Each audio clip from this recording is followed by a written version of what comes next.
Hey students and families, this is the Math Bench. This year, our math class is using a new curriculum, which means you'll hear some new strategies and vocabulary. I'll explain each one so your child feels ready before they walk into class. Our first module is focused on sums and differences up to 100. The big idea is to build strong number sense now, so two-digit addition and subtraction feel easy later. Here are a few words you'll hear this week.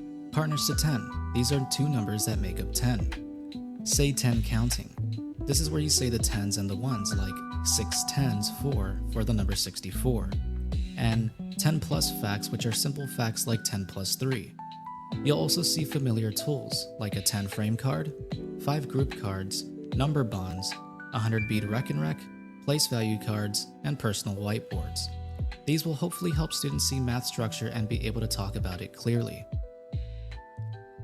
Why these strategies? Because they match how numbers really work in base 10 and set up the traditional methods you know, like lining numbers up by the place value and regrouping.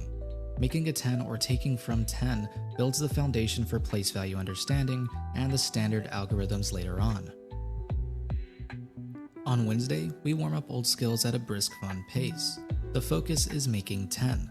That is the quickest path to strong facts. What students will see and do are 10-frame flashcards.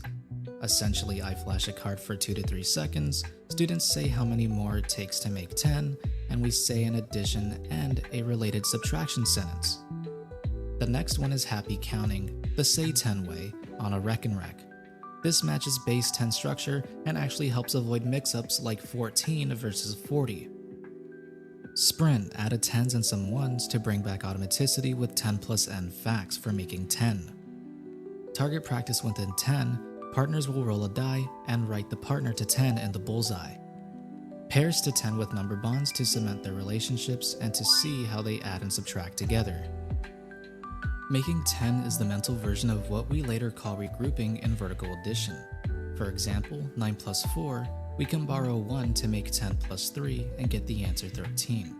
That's the same idea behind carrying a 10 when you stack numbers. On Thursday, we scale the same idea up to two-digit numbers. We'll practice saying tens and ones quickly, and if I draw one quick 10 and 7 ones, students will say the number 17. Doing this through the say 10 way is 1 10 7.